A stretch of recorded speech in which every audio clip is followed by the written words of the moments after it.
Kamu Bapa. Biarlah Tuhan kiranya setiap pujian penyembahan kami Yesus menjadi persembahan kami yang hidup, yang berkenan kepadamu Bapa. Di mana kami mensyukuri atas setiap berkat-Mu dalam kehidupan kami Yesus. Terima kasih Bapa yang baik. Terima kasih Tuhan. Hamba berdoa dalam nama Tuhan Yesus. Terima kasih Bapa dan Tuhan. Sertai ibadah kami ini Bapa. Dalam sesi pemberitaan firman Tuhan ini Tuhan. Sehingga Bapa semua dapat berjalan dengan lancar. Berkati Tuhan. Anak-anak-Mu yang ada dalam ibadah onsite. Yang ada dalam ibadah online. Tuhan menyertai. Tuhan memberkati dalam nama Tuhan Yesus. Apapun keberadaan kami. Kami yang datang Tuhan. Dengan segala pergumulan kami Bapa. Kami percaya janji Tuhan. Tak pernah terlambat dalam kehidupan kami. Kami yang datang dengan sakit yang percaya dipulihkan. Disembuhkan Tuhan. Kami yang berbeban berat Tuhan berikan kelegaan. Tuhan berikan kesegaran, Tuhan berikan kekuatan. Terima kasih Bapak yang baik. Kami yang datang dengan menanti jawaban Tuhan. Kami percaya Tuhan, janji Tuhan tidak pernah terlambat untuk menolong kami Bapak. Terima kasih Bapak yang baik. Terima kasih Tuhan. Berkati setiap device, berkati setiap jaringan, alat-alat musik yang kami pakai Bapak, sehingga tidak ada gangguan yang berarti Yesus. Terima kasih. Anak-anak-Mu yang akan mendengar firman Tuhan, berkati mereka. Baik dalam ibadah online, baik dalam ibadah onsite. Bahkan hamba yang menyampaikan, Kau rapi dalam nama Tuhan Yesus. Sehingga firman yang diberitakan Tuhan, menjadi berkat bagi kami. Firman yang diberitakan, menguatkan kami Bapa. Firman yang diberitakan, mengubahkan cara pandang kami. Mengubahkan gaya hidup kami Tuhan. Sehingga semakin hari Bapa, kami menjadi seperti Kristus. Terima kasih Bapa yang baik. Haleluya. Amin. Berikan kemuliaan bagi nama Tuhan. Silakan duduk Bapak Ibu Saudara yang saya kasih dalam Tuhan Yesus. Shalom, selamat sore. Gimana kabar Bapak Ibu Saudaraku? Masih semangat di akhir bulan ini? Hari ini kita sampai di tanggal 26 Bapak Ibu Saudara yang saya kasih dalam Tuhan Yesus. Tanggal 26 Maret, berarti minggu depan. Hari Minggu kita sudah masuk di bulan yang keempat. Atau bulan April 2023. Kita melihat penyertaan Tuhan sangat dahsyat dalam kehidupan kita. Penyertaan Tuhan sangat luar biasa dalam kehidupan kita. Sehingga Bapak Ibu Saudaraku, kita semakin hari saya percaya kita mengalami lawatan Tuhan. Semakin hari kita mengalami berkat Tuhan yang dahsyat dalam kehidupan kita. Langsung aja kita buka dalam Efesus pada pasal yang ketiga ayat yang ke-20. Efesus pada pasal yang ketiga ayat yang ke-20.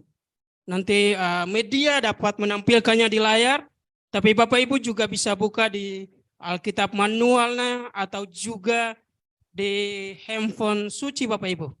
Jadi Bapak Ibu bisa mengikuti Efesus pada pasal yang ketiga ayat yang ke-20. Saya akan bacakan bagi kita Bapak Ibu Saudaraku. Demikianlah firman Tuhan. Bagi Dialah yang dapat melakukan jauh lebih banyak daripada yang kita doakan atau pikirkan. Seperti yang ternyata dari kuasa yang bekerja di dalam kita. Sekali lagi saya bacakan bagi kita. Bagi Dialah yang dapat melakukan jauh lebih banyak daripada yang kita doakan atau pikirkan. Seperti yang ternyata dari kuasa yang bekerja di dalam kita. Bapak Ibu Saudara yang saya kasih dalam Tuhan Yesus. Kalau kita baca Efesus pada pasal yang ketiga. Efesus pada pasal yang ketiga ayat 14 sampai 21. Ini bagian dari doa Paulus yang kedua dalam suratnya kepada jemaat di Efesus. Jadi doa Paulus yang kedua, dia mendoakan kepada jemaat yang ada di Efesus Bapak Ibu Saudara. Kenapa? Dia mengirim surat ini sekalian dia berdoa bagi jemaat di sana. Karena mereka sudah berjauhan Bapak Ibu Saudara. Paulus sudah berada di tempat yang berbeda. Sedangkan jemaat yang ada di Efesus, mereka ada di kota Efesus, mereka nggak bisa ketemu Bapak Ibu Saudara. Mereka nggak bisa meet up sehingga Paulus mengirimkan surat kepada mereka, sembari di dalam surat itu Paulus mendoakan mereka. Jadi dalam pasal yang ketiga ayat 14 sampai 21, ini adalah doa yang kedua. Dan doa yang pertama itu terdapat dalam pasal yang pertama ayat 15 sampai ayat yang ke-23. Di situ dikatakan doa untuk pengertian tentang kemuliaan Kristus. Bapak Ibu Saudaraku, dalam doa yang kedua ini Paulus menuliskan, mendoakan jemaat di kota Efesus supaya mereka memahami bahwa bagi dialah atau bagi Allah yang dapat melakukan jauh lebih banyak daripada yang kita doakan atau pikirkan. Makanya hari ini judul firman Tuhan yang saya bawakan adalah sabar menanti janji Tuhan.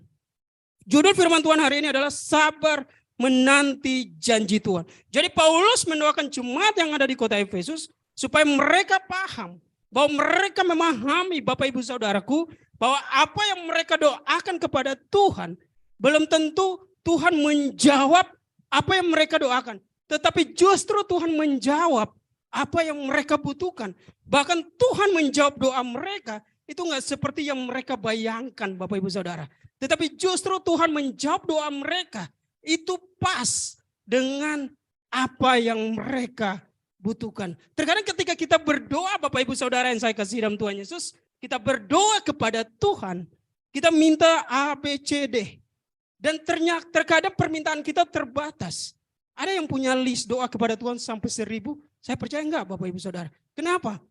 Itu butuh 2 sampai 3 jam untuk berdoa. Kalau ada sangat luar biasa. Terkadang kita berdoa kepada Tuhan, kita berdoa hanya beberapa list yang kita berdoa. Tetapi tahukah Bapak Ibu Saudaraku, Tuhan kita itu penuh dengan surprise. Tuhan kita penuh dengan kejutan. Kenapa? Dia akan menjawab bahkan yang enggak kita doakan. Itu yang justru kita perlukan. Dan itu yang Tuhan jawabkan dalam kehidupan kita sehari-hari. Jadi Bapak Ibu Saudara yang saya kasih dalam Tuhan Yesus, Allah kita, dia akan menjawab setiap pergumulan kita, setiap doa kita. Dikatakan jauh lebih banyak daripada yang kita doakan atau pikirkan. Terkadang pikiran kita terbatas, Bapak Ibu Saudaraku. Pikiran kita itu limit, Bapak Ibu Saudara yang saya kasih dalam Tuhan Yesus. Tetapi ketika kita mendoakan, yang penting kita datang doa kepada Tuhan. Tahukah Bapak Ibu Saudaraku, Tuhan menjawab pas dengan apa yang kita perlukan. Makanya terkadang kita sudah janji Tuhan, menanti janji Tuhan itu sudah terjadi dalam kehidupan kita. Baru kita merasakan, oh iya ya, ternyata ini yang saya perlukan. Walaupun doa saya list 1 sampai 10 itu berbeda dengan apa yang kita doakan Bapak Ibu Saudara. Kenapa? Karena Tuhan akan menjawab apa yang kita perlukan. Skala prioritas yang benar-benar kita perlukan. Itulah yang dijawab oleh Tuhan. Jadi Bapak Ibu Saudara yang saya kasih dalam Tuhan Yesus. Artinya dengan demikian kita menjadi orang percaya yang suka datang berdoa. Yang suka datang bersekutu dengan Tuhan. Kenapa? Karena kita percaya Dia Tuhan yang penuh kejutan dalam menjawab setiap doa-doa kita. Makanya mari kita sabar menanti janji Tuhan. Kenapa kita harus sabar Bapak Ibu Saudara? Karena ingat baik, ternyata doa kita, jawaban atas doa kita itu lebih atau ternyata enggak kita duga-duga Bapak Ibu Saudara. Enggak kita bayangkan. Ternyata Tuhan lebih tahu daripada apa yang kita perlukan. Tuhan lebih paham daripada apa yang kita mau Bapak Ibu Saudara. Justru itulah yang dijawab oleh Tuhan. Jadi sore hari ini kita akan belajar apa yang harus kita lakukan ketika kita sabar menanti janji Tuhan. Apa yang kita lakukan Bapak Ibu Saudaraku sembari kita menanti janji Tuhan. Yang pertama yang saya bagikan bagi kita, berdoa dengan komitmen. Kita buka dalam Perjanjian Lama 1 Samuel pada pasal yang pertama ayat yang ke-11. Yang pertama adalah apa yang kita lakukan sembari kita menunggu, kita sabar, menanti janji Tuhan. Yang terdapat dalam 1 Samuel pada pasal yang pertama, ayat yang ke-11. Berdoa dengan komitmen. Di sini katakan, saya akan bacakan bagi kita. Demikianlah firman Tuhan. Kemudian bernazarlah ia, katanya, Tuhan semesta alam, jika sungguh-sungguh engkau memperhatikan sengsara hamba-Mu ini, dan mengingat kepadaku, dan tidak melupakan hamba-Mu ini, tetapi memberikan kepada hamba-Mu ini seorang anak laki-laki, maka aku akan memberikan dia kepada Tuhan untuk seumur hidupnya, dan pisau cukur tidak akan menyentuh kepalanya. Bapak Ibu Saudara yang saya kasih dalam Tuhan Yesus, apa yang harus kita lakukan supaya kita sembari kita menunggu atau kita sabar menanti janji Tuhan. Ada hal-hal yang harus kita lakukan Bapak Ibu Saudaraku ketika kita sedang sabar menanti janji Tuhan. Ketika kita sedang menanti janji Tuhan, ada hal yang harus kita lakukan. Yang pertama, berdoa dengan komitmen. Kita tahu dalam 1 Samuel pada pasal yang pertama, kita melihat kalau kita secara baca secara keseluruhan, dari ayat 1 sampai ayat yang ke-28 Bapak Ibu Saudaraku, kita melihat ada satu peristiwa di sini. Seorang ibu yang bernama Hana, dia punya kerinduan Bapak Ibu Saudara untuk memiliki anak. Kenapa? Karena ketika tiap tahun mereka pergi ke rumah Tuhan, karena ibu ini adalah istri pertama Bapak Ibu Saudaraku, ada 2 istri ya, dari seorang yang bernama Elkana dan Hana adalah istri yang pertama. Dia belum dikaruniai anak Bapak Ibu Saudara. Dan ketika itu dia berdoa kepada Tuhan. Dia bernasar kepada Tuhan. Dia berkomitmen kepada Tuhan. Kalau Tuhan memberikan anak, dia akan menyerahkannya kepada Tuhan. Kenapa dia sampai menangis berdoa Bapak Ibu? Karena apa?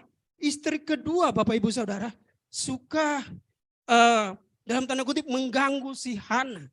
Bahwa Hana gak punya anak.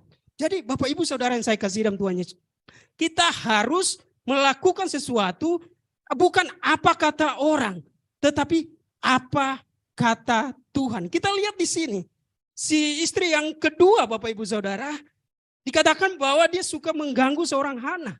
Dikatakan kapan dia harus punya anak Bapak Ibu Saudara. Dan Hana gak kuat. Saya percaya ini pun sering terjadi dalam kehidupan kita.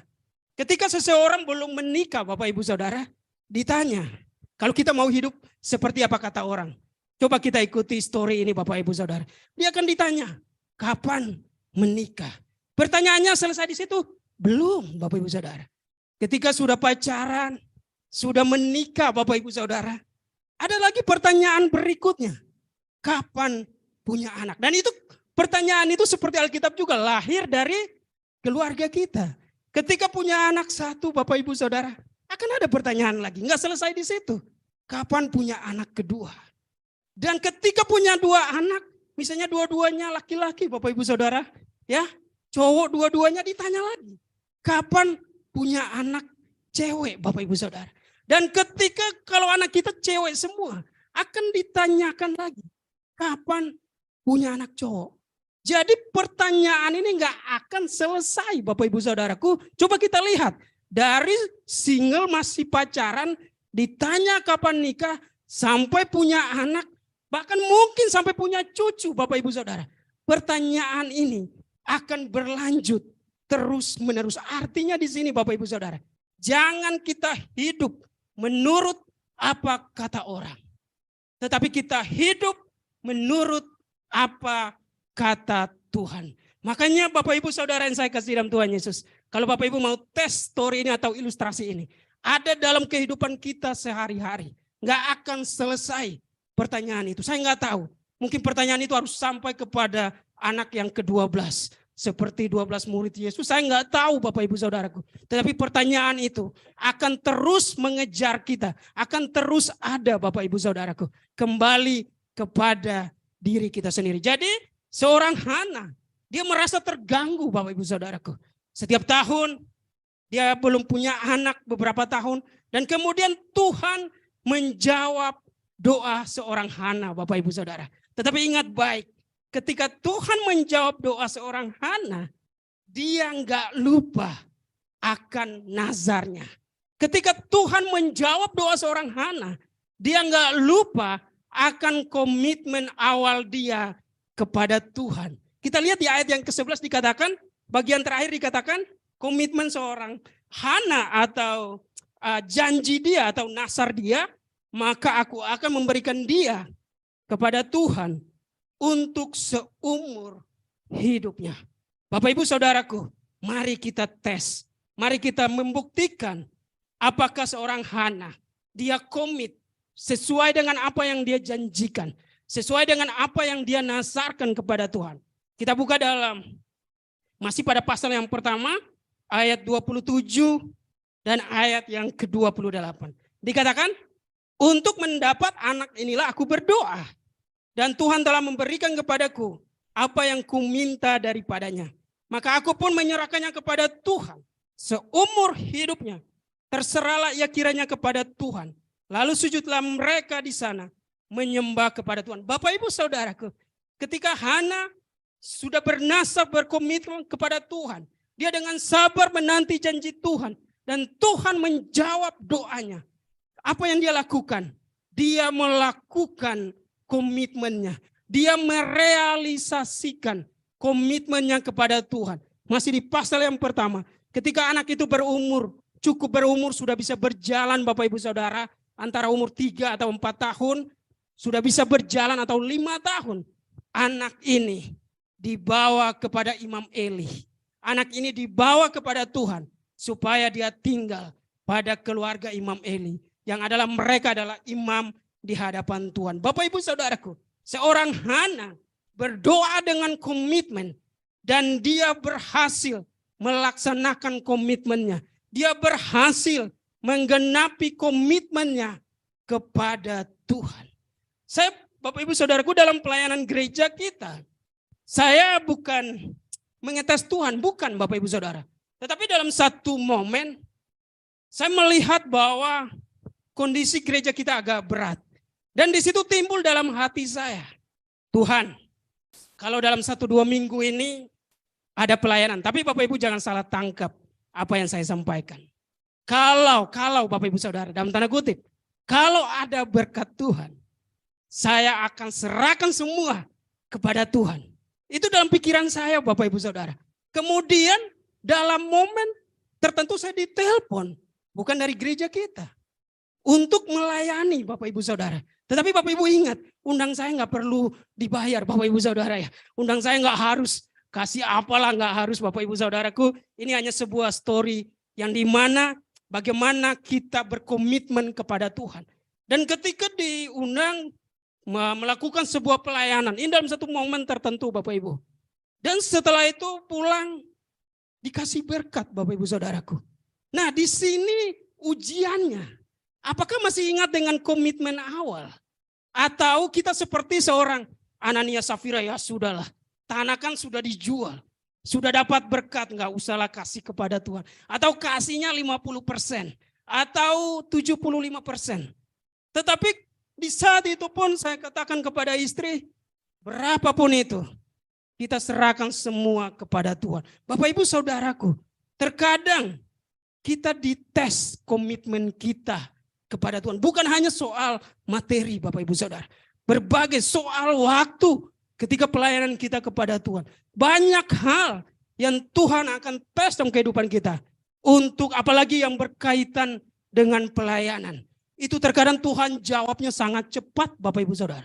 Tetapi kalau berkaitan dengan pribadi, terkadang waktu Tuhan dalam tanda kutip agak lama Bapak Ibu Saudaraku. Makanya dari situ saya katakan, wow, ini baru dalam pikiran saya. Baru muncul dalam pikiran saya. Dan saya katakan semua untuk Tuhan. Dan saya ingat kepada kisah seorang Hana Bapak Ibu Saudaraku. Dia berkomitmen kepada Tuhan. Dia berkomitmen kepada Allah. Dan dia berhasil merealisasikan komitmennya kepada Tuhan. Jangan sampai kita seperti seorang Anania Safira. Mereka punya komitmen kepada Allah. Nazar kepada Allah. Tetapi mereka tidak merealisasikannya. Mereka tidak melakukannya. Kalau soal janji Bapak Ibu Saudara. Kalau masih dalam sampai tahap janji. Terkadang kita manusia ini cepat berjanji Bapak Ibu Saudara. Tetapi tidak cepat untuk merealisasikan janji kita. Nah justru di saat kita diberkati itu Bapak Ibu Saudara, disitulah ujian yang sesungguhnya. Ketika Hana diberkati oleh Tuhan, dia mempunyai seorang anak yang dia sangat kasihi. Dia katakan dia serahkan kepada Tuhan. Komitmen dia sebelum dia belum memiliki anak Bapak Ibu Saudara. Dan itu berhasil dia lakukan. Sebab Bapak Ibu Saudara yang saya kasih dalam Tuhan Yesus, sabar menanti janji Tuhan. Yang pertama kita lakukan, sembari kita menanti janji Tuhan, yang kita lakukan yang pertama, berdoa dengan komitmen. Saya nggak tahu apa yang menjadi doa, apa yang menjadi pergumulan Bapak Ibu Saudara. Tetapi firman Tuhan katakan, ujilah aku. Bapak Ibu kalau punya komitmen dengan Tuhan, dicoba Bapak Ibu Saudara. Dengan pergumulan pribadi kita masing-masing. Komitmen bukan hanya masalah materi Bapak Ibu Saudara.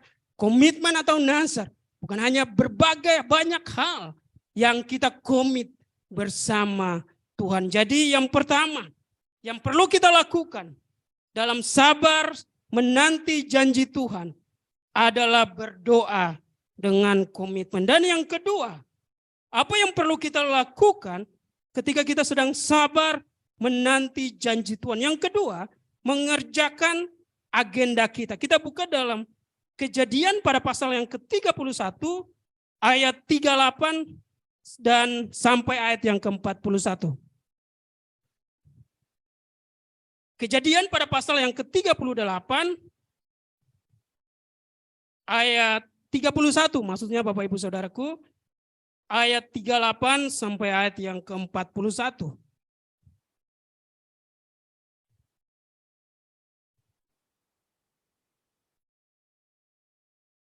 Firman Tuhan katakan, ayat 38.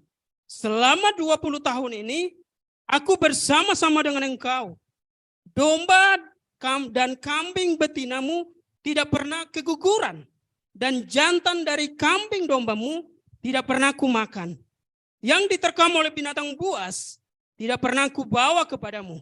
Aku sendiri yang menggantikannya, yang dicuri orang baik waktu siang, baik waktu malam. Selalu engkau tuntut daripadaku. Aku dimakan panas hari waktu siang dan kedinginan waktu malam. Dan mataku jauh daripada tertidur. Selama 20 tahun ini aku di rumahmu, aku telah bekerja padamu 14 tahun lamanya untuk mendapatkan kedua anakmu dan 6 tahun untuk mendapat ternakmu. Dan engkau telah 10 kali mengubah upahku. Bapak Ibu Saudara yang saya kasih dalam Tuhan Yesus, sembari kita menanti, sabar menanti janji Tuhan, yang kita lakukan yang kedua adalah mengerjakan agenda kita. Coba kita buka lagi masih dalam Kejadian pada pasal yang ke-28, ayat 20 sampai ayat yang ke-22.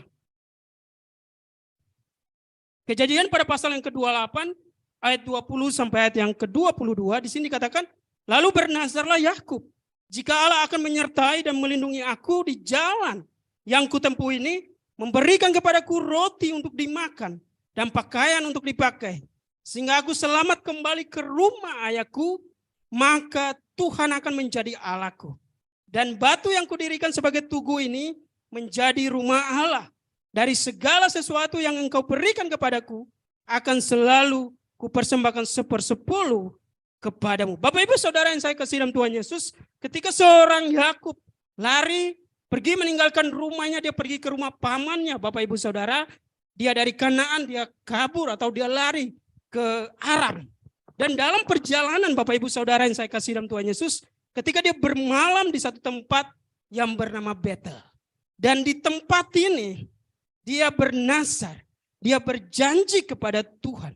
Apabila Tuhan menepati janjinya kepadanya, ketika Tuhan membuat kehidupannya maju, Bapak Ibu Saudaraku, dia katakan dia punya janji, dikatakan dia akan bernazar kepada Tuhan. Dia katakan dia akan mendirikan mezbah bagi Tuhan.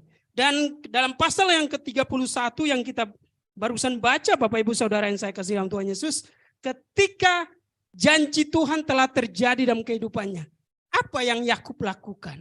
Apakah dia diam? Enggak, Bapak Ibu Saudara.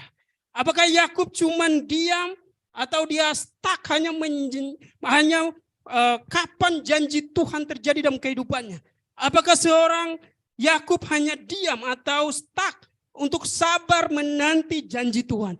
Tetapi firman Tuhan katakan, ketika janji itu dikumandangkan dari Tuhan kepada seorang Yakub, Bapak Ibu Saudara, kita melihat apa yang dia lakukan selanjutnya.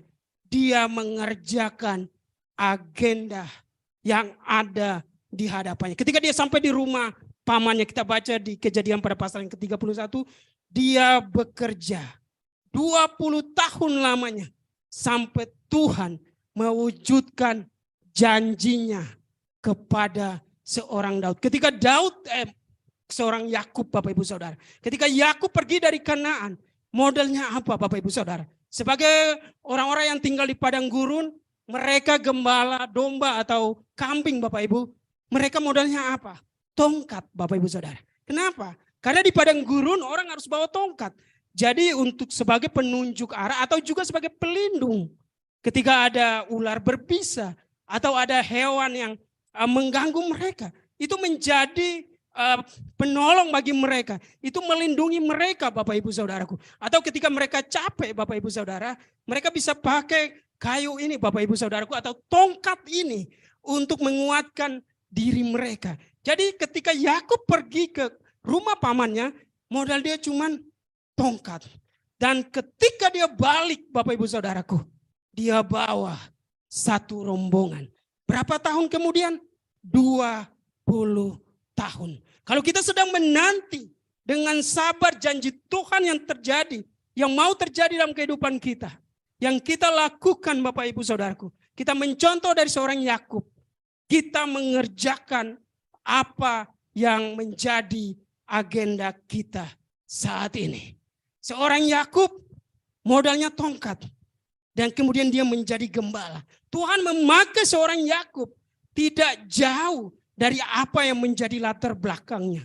Tuhan memakai seorang Yakub tidak jauh dengan apa yang menjadi backgroundnya Bapak Ibu Saudaraku.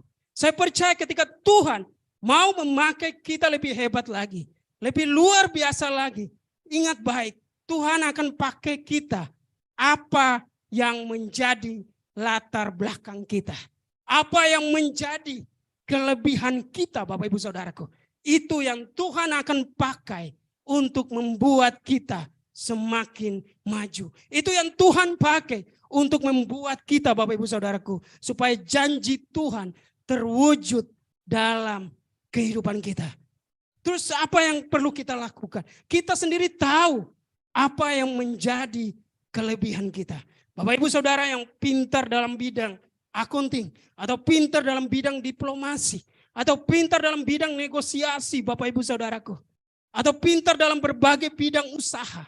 Tuhan akan pakai kita untuk lebih maju lagi dengan kelebihan yang ada pada diri kita. Makanya sembari kita menanti dengan sabar janji Tuhan, lakukan apa yang menjadi agenda kita hari ini. Orang yang sabar menanti janji Tuhan Bapak Ibu Saudara, enggak akan diam.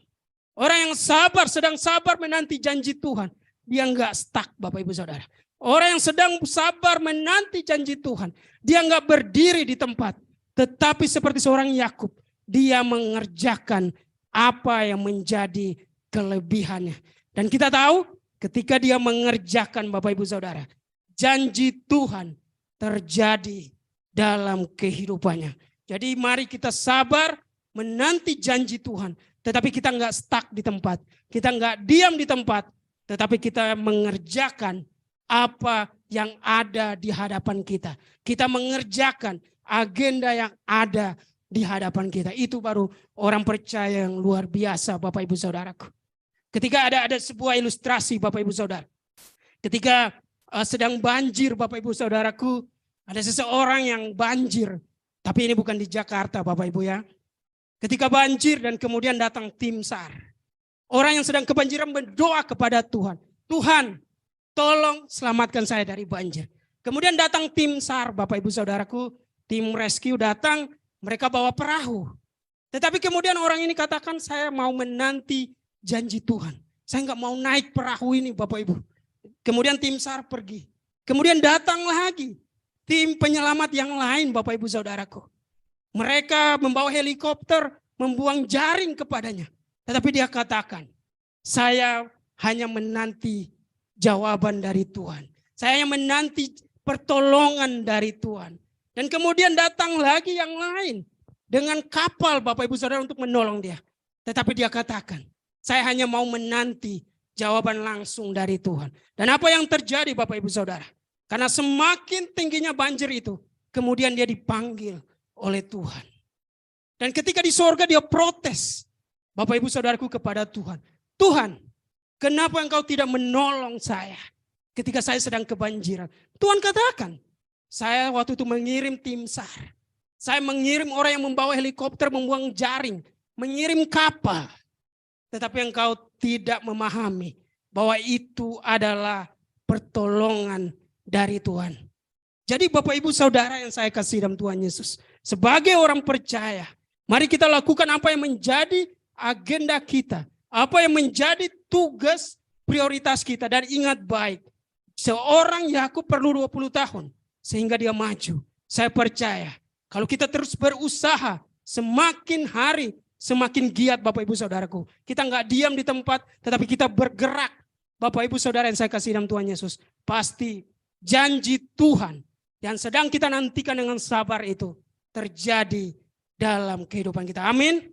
Jadi seorang Yakub yang begitu hebat, dia menunggu 20 tahun, dia mengerjakan apa yang menjadi latar belakang, dia mengerjakan keahliannya 20 tahun. Saya percaya anak Tuhan, kalau mau maju Bapak Ibu Saudara, mau menanti janji Tuhan dengan sabar, mari lakukan apa yang menjadi kelebihan kita. Lakukan apa yang menjadi hal yang menonjol dalam kehidupan kita. Melalui kelebihan kita, Tuhan akan membuat kita mengalami kemajuan. Dan yang ketiga, yang terakhir Bapak Ibu Saudaraku, apa yang kita lakukan ketika kita sedang sabar menanti janji Tuhan. Yang ketiga, hidup takut akan Tuhan. Yohanes pada pasal yang ke-14 ayat 23 dan 24. Dalam perjanjian baru Bapak Ibu Saudaraku, Yohanes pada pasal yang ke-14 ayat 23 dan 24. Firman Tuhan katakan, jawab Yesus, jika seorang mengasihi aku, ia akan menuruti firman-Ku, dan Bapa-Ku akan mengasihi dia, dan kami akan datang kepadanya, dan diam bersama-sama dengan dia. Barang siapa tidak mengasihi aku, ia tidak menuruti firman-Ku, dan firman yang kamu dengar itu bukanlah daripadaku, melainkan dari Bapa yang mengutus aku. Sekali lagi saya bacakan bagi kita. Jawab Yesus, jika seseorang mengasihi aku, ia akan menuruti firman-Ku, dan Bapa-Ku akan mengasihi dia. Dan kami akan datang kepadanya dan diam bersama-sama dengan dia. Bapak Ibu Saudara yang saya kasih dalam Tuhan Yesus, ketika kita sedang sabar menanti janji Tuhan, ada hal ketiga yang harus kita lakukan, yaitu hidup takut akan Tuhan. Ketika seseorang sedang menanti janji Tuhan, dia mengerjakan apa yang menjadi agendanya. Dia berdoa dengan penuh komitmen. Tetapi ketika janji Tuhan belum terjadi dalam kehidupannya, Bapak Ibu Saudaraku, yang dia lakukan tetap takut kepada Tuhan, tetap taat kepada Tuhan. Kenapa? Karena ketika orang sedang menanti janji Tuhan, orang bisa terjerumus kepada hal-hal yang tidak diinginkan Tuhan, Bapak Ibu Saudara. Mereka katakan, mungkin pertolongan Tuhan lama. Mungkin mereka sedang sabar menanti janji Tuhan. Sudah agak lama Bapak Ibu Saudaraku. Jadi orang-orang mulai terpancing, mulai ke-trigger untuk melakukan hal-hal di luar kebenaran. Makanya kenapa ada orang-orang yang rela untuk mencuri Bapak Ibu Saudaraku. Kenapa? Karena mereka nggak sabar menanti janji Tuhan. Mereka nggak melakukan apa yang menjadi agenda mereka atau prioritas yang harus mereka lakukan. Kenapa orang-orang rela meninggalkan Tuhan Yesus? Supaya mereka maju, supaya mereka memiliki jabatan Bapak Ibu Saudara. Kenapa? Karena orang-orang ini nggak sabar menanti janji Tuhan. Jadi ketika kita sedang sabar menanti janji Tuhan, kita harus diproteksi oleh firman Tuhan. Supaya apa? Supaya yang kita lakukan tidak menyakiti hati Tuhan. Supaya yang kita lakukan, kita tetap takut akan Tuhan. Kita tetap taat kepada Tuhan. Makanya hari-hari ini Bapak Ibu Saudara, di tengah zaman yang semakin maju, zaman yang persaingannya semakin ketat, banyak orang rela meninggalkan Tuhan. Kenapa? Karena mereka mau cepat maju secara materi. Banyak orang rela meninggalkan Tuhan. Kenapa? Mereka mau maju secara jabatan. Banyak orang rela meninggalkan Tuhan. Kenapa? Mereka mau cari jalan pintas untuk dapat jodoh, Bapak Ibu Saudaraku. Makanya anak-anak muda yang ada di tempat ini, jangan pernah tinggalkan Tuhan hanya untuk seorang pasangan, Bapak Ibu Saudaraku. Kenapa? Karena Tuhan sudah datang menebus kita dengan darah yang mahal. Ya, dengan darah yang sangat mahal, tidak ternilai, Bapak Ibu Saudaraku. Sebentar lagi bulan April kita akan merayakan Jumat Agung. Kita akan ibadah juga di tempat ini, Bapak Ibu Saudaraku, tanggal 7 April. Kita begitu menghayati pengorbanan Tuhan yang luar biasa dalam kehidupan kita. Makanya jangan pernah anak muda di tempat ini, atau juga siapapun kita, jangan pernah hanya karena karena jodoh kita tinggalkan Tuhan. Hanya karena mau maju secara materi kita tinggalkan Tuhan. Hanya karena sebuah jabatan, hanya karena sebuah prestasi, atau hanya karena sebuah nama baik kita mau meninggalkan Tuhan kita. Mari ketika kita sedang sabar menanti janji Tuhan, mari kita hidup takut akan Tuhan. Jadi hari ini kita belajar, kita sabar menanti janji Tuhan. Dalam Efesus pada pasal yang ketiga, ayat yang ke-20, Bapak Ibu Saudara, ingat baik, Tuhan akan menjawab doa kita lebih dari apa yang kita minta, lebih dari apa yang kita bayangkan, lebih dari apa yang kita pikirkan. Tuhan akan menjawab apa yang kita perlukan. Tuhan kita penuh dengan surprise. Tuhan kita penuh dengan kejutan, Bapak Ibu Saudara. Makanya mari sabar menanti janji Tuhan. Ketika kita sedang sabar menanti janji Tuhan, ingat baik, ada 3 hal yang perlu kita lakukan. Yang pertama, berdoa dengan komitmen. Yang kedua, mengerjakan agenda kita. Yang ketiga, tetap hidup takut akan Tuhan. Kiranya firman Tuhan di sore malam hari ini menjadi berkat bagi kita, menguatkan kita, sehingga kita yang sedang menanti dengan sabar janji Tuhan, kita tetap berdoa dengan komitmen, kita tetap mengerjakan apa yang menjadi agenda kita, kita tetap hidup takut akan Tuhan. Mari kita berdoa. Terima kasih Bapak yang baik. Tidak kebetulan Bapak, hari ini kami belajar Tuhan, untuk dengan sabar menanti akan janji-Mu Bapa. Menanti akan pertolongan-Mu Tuhan. Mungkin hari-hari ini Bapak kami sedang menanti akan pertolongan Tuhan. Dan mungkin kami enggak sabar Tuhan. Berikan kami kekuatan. Mampukan kami Bapa. Biarlah kami berdoa dengan komitmen. Seperti seorang Hana. Dan ketika kami berdoa dengan komitmen, mampukan kami untuk kami dapat melakukannya. Untuk kami dapat merealisasikannya Tuhan. Kami mengerjakan apa yang menjadi agenda kami. Seorang Yakub butuh 20 tahun untuk mengerjakan apa yang menjadi kelebihannya. Mengerjakan apa yang menjadi panggilannya Tuhan. Dan biarlah kami tetap hidup takut akan Tuhan. Banyak godaan ketika kami sedang menanti janji-Mu Tuhan.